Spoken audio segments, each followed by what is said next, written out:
మీరు రాష్ట్రం వచ్చినాక ముఖ్యమంత్రి అయినాక 100% గుండెల్లో పెట్టి చూసుకోవాల్సిన బాధ్యత ఆనాటి ముఖ్యమంత్రి గారికి లేకుండేనా? మా పాలమూరు బిడ్డలు చేసిన నేరమేంది? నీకు ఓట్లేసి ఎంపీగా గెలిపించడమేనా? నిన్ను నమ్మి ఆర్జీఎస్ ప్రాజెక్టు ఈ రోజుకు ఇప్పటికీ పూర్తి కాలేదు. ఎందుకు ఇప్పటికీ అలంపూరు ప్రాంతంలో మీరు టెంకాయలు కొట్టిన ప్రాజెక్టులు పూర్తి కాలేదని నేను అడుగుతున్నా అధ్యక్ష. ఎందుకు ఈ వివక్ష? ఎందుకు ఈ వివక్ష అని నేను అడుగుతున్నా. మేము ఎంపీగా గెలిపించకపోయిన ఉంటే, ఆ పాలమూరు జిల్లా ప్రజలు నీకు ఓటు వేయకపోయినుంటే నీ రాజకీయ భవిష్యత్తు ఎక్కడుండేది? ఇయాలను గొప్పలు చెప్పుకునే ఈ అవకాశం ఎక్కడుండేదని నేను అడుగుతున్నా అధ్యక్ష. అందుకే ఈరోజు పాలమూరు రంగారెడ్డి ఎత్తిపోతల పథకాన్ని జాతీయ ప్రాజెక్టుగా సాధించలేదు, రాష్ట్ర నిధులతో పూర్తి చేయలేదు. అందుకే ఈరోజు ప్రతిపక్షంలో ఉన్న మీకు మొట్టమొదట పాలమూరు జిల్లా ప్రజలు క్షమాపణ చెప్పి ఈ సభలో ప్రసంగాన్ని ప్రారంభించనుంటే నిజంగానే పాలమూరు ప్రజలు మిమ్మల్ని క్షమించి ఉండేవాళ్ళు. 2009-10లో కృష్ణానది ఉప్పొంగినప్పుడు, వరదలు వచ్చినప్పుడు, అలంపూరు ప్రాంతంలో కొట్టుకుపోయినప్పుడు అలంపూరు ప్రాంత ప్రజలకు మహబూబ్ నగర్ ఎంపీగా శాసనసభ ప్రతిపక్ష నాయకుడు కల్వకుంట్ల చంద్రశేఖరరావు గారు ఒక మాట ఇచ్చారు.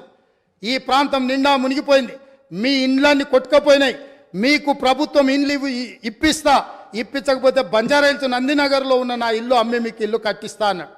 మేము ఆయన ఇల్లు నమ్మి కట్టించమని మేము అడుగుతలేము అధ్యక్ష. కానీ ప్రభుత్వం వచ్చిన 10 ఏళ్లలో నువ్వు కట్టిస్తాన్న డబుల్ బెడ్రూమ్ ఇండ్లు ఆ అలంపూరు ప్రాంతంలో మునిగిపోయిన పేదలకు కట్టించి ఉంటే ఈరోజు నీకు ఇక్కడ నిలబడి మాట్లాడే అధికారము, అవకాశం ఉంటుండే. ఇవాళ అలంపూరు ప్రాంతంలో కనీసం ఆ ఇండ్లైనా కట్టించని పరిస్థితి ఈరోజు దాపరించింది. అదేవిధంగా మా పొన్నం ప్రభాకర్ గారు తెలుసు, మిడ్మానేరు ముంపు బాధితులకు కొన్ని సంవత్సరాలుగా వాళ్ళు పోరాటం చేస్తున్నారు, ఆరాట పడుతున్నారు. ఈ రాష్ట్రానికి ముఖ్యమంత్రి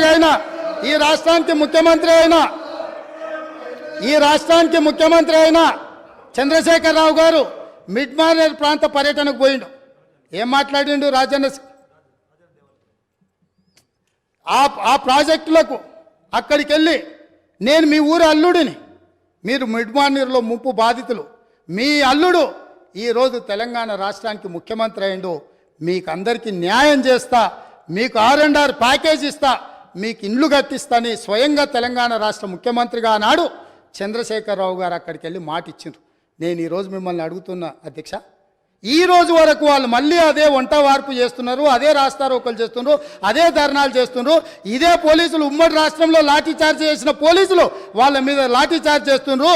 మా మంత్రి పొన్నం ప్రభాకర్ గారు ప్రతి నెల నిరసన కార్యక్రమాన్ని ఇప్పటి వరకు నిరసనలు కొనసాగిస్తూనే ఉన్నాడు. అన్నీ ఉన్న అల్లుడు నోట్లో శని ఉందన్నట్టుగా ఆ మిడ్మానేరు ముంపు బాధితులకు 10 ఏళ్ళైనా న్యాయం జరగలేదు. ఇది న్యాయమా? ఇదేనా ఈ రైతులను ఆదుకునేదని నేను అడుగుతున్నా అధ్యక్ష. అదేవిధంగా R&R ప్యాకేజీలో ఇల్లు కోల్పోయిన వాళ్లకు, పేదవాళ్లకు ఇండ్ల పట్టాలు ఇస్తారు అధ్యక్ష. ఆ ఇండ్ల పట్టాలు రాజ్యసభ సభ్యులు జోగినపల్లి సంతోష్ కుమార్ 250 గజాలు ఇండ్ల పట్ట వారి పేదోడి కింద పట్ట తీసుకున్నాడు అధ్యక్ష. వారి సోదరిమణి నేను పేరు ప్రస్తావించదలుచుకోలేదు, ఎప్పుడో పెళ్ళైపోయి అత్తగారింటికి వెళ్ళిపోయినా వారి సోదరిమణికి కూడా ఇళ్ల పట్టాలు ఇచ్చారు అధ్యక్ష తెలంగాణ రాష్ట్ర ప్రభుత్వంలో. R&R ప్యాకేజ్ పేదలకు, అత్యంత నిరుపేదలకు ఇవ్వాల్సిన ఈ ప్యాకేజీలో ముఖ్యమంత్రి గారి కుటుంబమే నిబంధనలను ఉల్లంఘించి R&R ప్యాకేజీలో ఇండ్ల పట్టాలు కూడా తీసుకున్నారంటే, ఇంకా కూడా అక్కడ నిలబడి మమ్మల్ని దోషులుగా నిలబెట్టడానికో, ఉమ్మడి రాష్ట్రంలో సమైక్య పాలనలో జరిగిన తప్పిదాల గురించి ప్రస్తావించి మమ్మల్ని నిలదీయాలన్న ఆలోచన ఇది ఏ మేరకు సమంజసము అధ్యక్ష? మీరు ఒక్కసారి ఆలోచన చేయండి. అందుకే అధ్యక్ష నేను అనేది, ఒక్కసారి ఈ సభలో మాట్లాడాలి అంటే ఆత్మ పరిశీలన చేసుకోండి, గుండెల మీద చెయ్యి పెట్టుకోండి. మేము మాట్లాడుతున్న దాంట్లో న్యాయం ఉందా? మేము మాట్లాడుతున్నది ప్రజలు గమనిస్తున్నారు, ప్రజలు ఇంకా మమ్మల్ని ఇక్కడికైనా ఉంచినరు, ఇది కూడా ఉండాలనా లేదా అని ఇవాళ మీరు ఆలోచన చేయాల్సిన అవసరం ఉంది అధ్యక్ష. అదేవిధంగా కాంగ్రెస్ పార్టీ గురించి, ఇందిరమ్మ రాజ్యం గురించి, ఇందిరమ్మ రాజ్యం అంటే ఇదా అదా అని వారు మాట్లాడారు. ఇందిరమ్మ రాజ్యం అంటే రైతు రుణమాఫీ అధ్యక్ష. ఇందిరమ్మ రాజ్యం అంటే ఇవన్నీ చేసి ఈరోజు ఇంత సుస్థిరమైన ఆర్థిక ప్రగతి సాధించి, పర్ క్యాపిటా పెంచి, పవర్ పెంచి శుద్ధమైన నీళ్లు ప్రతి ఇంటికి నల్లాతోనిచ్చి ఇవన్నీ చేసి తెలంగాణ సాధించుకొచ్చి అష్ట కష్టాలు పడి గత 25 సంవత్సరాలుగా ఒక యజ్ఞంలాగా దీన్ని తీసుకొని పోతా ఉంటే కాంగ్రెస్ పార్టీ నాయకులు మాట్లాడతారు అధ్యక్ష. కేసీఆర్కి పిండం పెడతాం, ఇవన్నీ చేసినందుకు నాకు పిండం పెట్టాలా? ఈ తిప్పల పడ్డందుకు ఆ పిండం పెట్టాలా? మీ వల్ల కాని పని మీ నాయకులు ఎంతరో మంది ఎన్ని చూపి పారిపోయినటువంటి తెలంగాణ ఉద్యమాన్ని నేను భుజానేసుకొని అనేక కష్టాలు పడి దీక్షలు చేసి చివరికి నా చావు మీద తెచ్చుకునేంత ప్రయత్నంలో తెలంగాణ తెచ్చిపెడితే మీకు పిండం పెడతామంటే ఎవరు హర్షిస్తారు అధ్యక్ష? ఇదేనా సంస్కారం? ఇదొక పద్ధతి, ఇదొక పార్టీ, దీనికో లెక్కన? చాలా బాధ కలుగుతుంది అధ్యక్ష, దుఃఖం వస్తుంది. ఎందుకంటే ఏందండి నాకు అర్థం కాదు. ఇది పూర్తిగా ఎటుపడతాడు నోరుంది కదా అని విచ్చలవిడిగా మీ పార్టీల నియంత్రణ లేకపోవచ్చండి, కానీ సంఘం చూస్తుంది కదా, సమాజం చూస్తుంది కదా. నన్ను అడుగుతున్నారు మన రాహుల్ గాంధీ ఏదో ఒక మాట అందరికీ మోడీ పేరే ఉన్నదంటే 2 సంవత్సరాల జైలు శిక్ష విధించారు అధ్యక్ష. అఫ్కోర్స్ నిన్న సుప్రీంకోర్టు స్టే ఇచ్చింది, సభ్యత్వం కూడా తీసేసిండ్రు. మేము ఆ చర్యలు తీసుకోలేమానండి? మేము తీసుకోకపోదుమా? మీరు ఏదో స్వేచ్ఛ కావాలి, స్వేచ్ఛ ఇచ్చినాం. మేము చాలా లిబరల్గా ఉంటున్నాం, డెమోక్రాటిక్గా ఉంటున్నాం, అన్ని రకాలుగా బాగుంటున్నాం. లేకపోతే మీరు అట్లా మాట్లాడిన దానికి మీ తాట తీసే పరిస్థితి ఇష్యూ కాదు కదా గవర్నమెంట్ అనుకుంటే. కానీ మీరంతా ఆ విధంగా ఇష్టం వచ్చిన అడ్డగోలు మాట్లాడినా మేము సంయమనం పాటిస్తున్నాం. మేము ఇది పోలీసులు ఉసుగొలుపుతలేం, ప్రజలే తీర్పు చెప్తారు రేపు పొద్దున అనే ఉద్దేశంతో మేము ముందుకు పోతా ఉన్నాం. కానీ బాధ మాత్రం కలుగుతుంది అధ్యక్ష. ఎక్కడ ఏం చేయని వాళ్ళు తెలంగాణ ఉద్యమం జరుగుతున్న దాని మీదకి తుపాకులు తీసుకొని పోయిన వాళ్ళు మాట్లాడతారు అధ్యక్ష. ఇలా 2 పార్టీల అధ్యక్షులు అధ్యక్ష.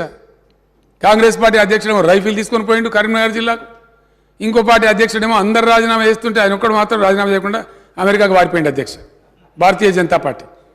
ఆ ఉన్న ఒక వ్యక్తి ఎన్ఎల్ లక్ష్మీనారాయణ నిజామాబాద్ టౌన్లో ఆయన ఉండే, ఆయన రాజీనామా చేసిండు అధ్యక్ష. మమ్మల్ని నమ్మి రాజీనామా చేస్తే నేను స్వయంగా పోయి, నేను అప్పుడే దీక్ష నుంచి విరమించుకొని వచ్చిన, నాకు ఆరోగ్యం బాగా లేకున్నా ఆయన కోరిన టైంలో 4 PM రావాలని చెప్తే నేను పడుకుంటా లేసుకుంటా 4 PM పోయి వీళ్ళ ఆనాటి పెద్ద లీడర్ వీళ్ళ దాంట్లో డి శ్రీనివాస్ గారని ఆయనను ఓగొట్టి మళ్ళీ లక్ష్మీనారాయణ గారిని సిన్సియర్ గెలిపించిన అధ్యక్ష. ఇవన్నీ కూడా జరిగినాయి అధ్యక్ష, ప్రజల ముందే జరిగినాయి ఇవన్నీ. చాలా బాధ కలుగుతుంది అధ్యక్ష, దుఃఖం వస్తుంది. ఇంత చేసి పెట్టి రాష్ట్రాన్ని ఒక తువ్వలో పెట్టి. ఒక్క నిమిషం ప్లీజ్, ఒక్క నిమిషం ప్లీజ్. మీ జన్మలు ఆలోచించారా దళిత బంధు ఇవ్వాలని? మీ ఇండియన్ నేషనల్ కాంగ్రెస్ కనుక స్వతంత్రం వచ్చిన తెల్లారే దళితుల వృద్ధి గురించి పనిచేసి ఉంటే ఇలా దళిత బంధు ఎందుకు ఇవ్వాల్సి వచ్చేదండి? దయచేసి ఆత్మవిమర్శ చేసుకోండి, మమ్మల్ని అన్నాడు కాదు. మేము ఇలా దేశానికి ఒక దిక్సూచిగా ఉన్నాం అధ్యక్ష. నేను మహారాష్ట్రకు పోయి నేను మాట్లాడుతుంటే అక్కడ వేణువుల్లో కొనియాడుతున్నారు మీ తెలంగాణ మోడల్ మాకు కావాలని చెప్పి. వేరే రాష్ట్రాలలో దేశమంతా వీ వాంట్ తెలంగాణ మోడల్ అంటుంటే ఇక్కడ ఉన్నోళ్ళు మాత్రం ఇంత మంచిగా జరిగిందని కనీసం ఒక మాట హర్షించకపోగా ఉల్టా తూలనాడడం, దూషించడం, పిండం పెడతాం గండం పెడతాం అని మాట్లాడడం. తెలంగాణ ప్రజలు నా మాటలు వింటున్నారు అధ్యక్ష. వచ్చే ఎన్నికలలో ఎవరికి పిండం పెట్టాలో ఇప్పుడు ప్రజలు నిర్ణయించాలి అధ్యక్ష.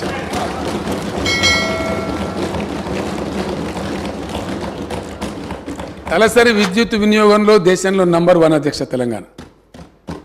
జాతీయ సగటు అయితే అసలు మన సమీపంలో కూడా లేదు, నేషనల్ యావరేజ్ చూస్తే. అతి తక్కువ సమయంలో విద్యుత్ ఎక్కడిది అధ్యక్ష? కాంగ్రెస్ హయాంలో విద్యుత్తు మొన్న కూడా వీళ్ళ కడుపుల సంగతి బయట పెట్టింది. ఇస్తామని చెప్పింది 9 గంటలు, ఇచ్చేది పొద్దాగా 3 గంటలు, రాత్రి 4 గంటలు. ఆడిపోయి షాకులు కొట్టి సావా, పాములు గారి సావా, వందల మంది రైతులు చచ్చిపోయారు అధ్యక్ష. పెద్ద దానికి ఇవాళ 24 గంటల కరెంట్ ఇస్తుంటే దాని మీద కూడా అడ్డగోలుగా మాట్లాడతారు అధ్యక్ష. వాళ్ళకున్న అలవాట్లే ఇతరులకు ఉన్నాయనుకుంటారు.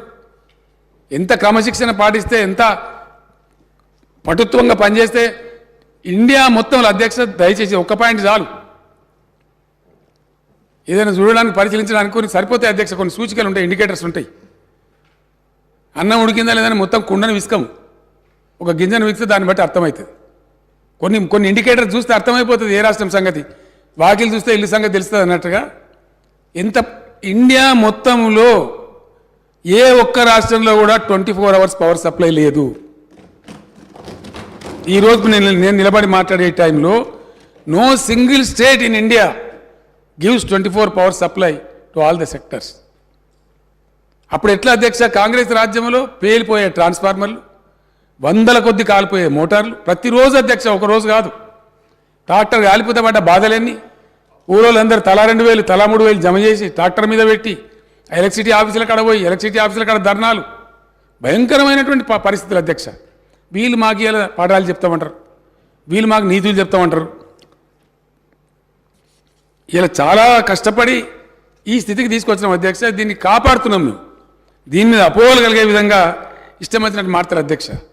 ఆనాడు రాష్ట్రం ఏర్పడ్డ నాడు నేషనల్ కాంగ్రెస్ పార్టీ హయాంలో తెలంగాణ స్థాపిత విద్యుత్ శక్తి 7,778 మెగావాట్ల అధ్యక్ష. ఈరోజు తెలంగాణ ఇన్స్టాల్డ్ కెపాసిటీ 18,756 మెగావాట్ల అధ్యక్ష. అతి త్వరలో 4-5 నెలలలో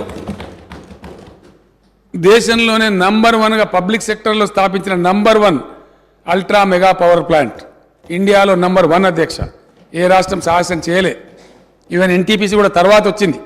కానీ ఒక రాష్ట్ర ప్రభుత్వంగా పబ్లిక్ సెక్టర్లో తెలంగాణ జెన్కో ఆధ్వర్యంలో